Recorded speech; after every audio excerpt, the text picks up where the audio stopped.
How do you define the right leaders to help you build this learning culture within the organization? What behaviors do you promote? So we built a leadership competency model about 5 years ago that is still serving us very well. If it comes to the point where it's out of date, we will update it, of course, but we look at it all the time.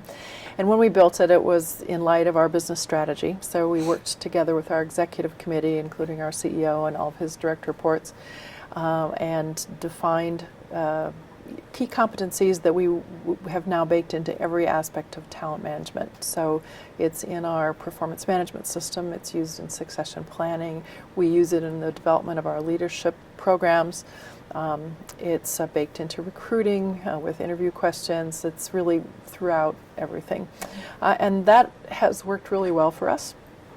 The leadership competencies are not so different from anyone else's leadership competency models. I think someone did a study, I can't remember if it was Conference Board or someone else a while back, but they looked at about 100 leadership competency models and 80% of them are the same. So I don't think our competency model is unique. I think what's important is that it's actually used, and that it's consistent throughout the world.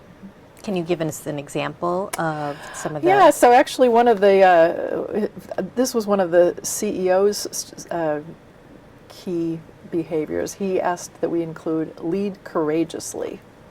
And that he is an entrepreneur, so it's fun to work in an organization with a founder leader because he has that entrepreneurial spirit.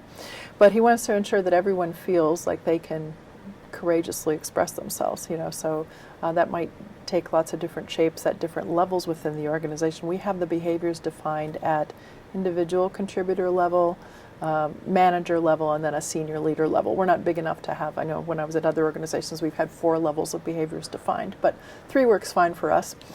So those are all available to folks, those specific behavioral definitions, and when they're doing their performance planning or the development planning, they can look those up and they can say, oh, okay, in order to achieve that, which I really would like to develop, I need to go to this learning within our learning catalog, if you will, and we use Harvard Managed Mentor materials, and so they're all tied, between the leadership behaviors and the content so that people can know what they need to develop. Okay.